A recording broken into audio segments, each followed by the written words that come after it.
Happy Christmas. Happy Christmas.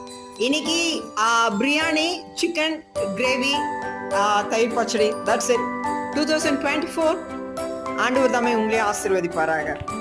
ஆமென். ஹalleluya. Happy Christmas.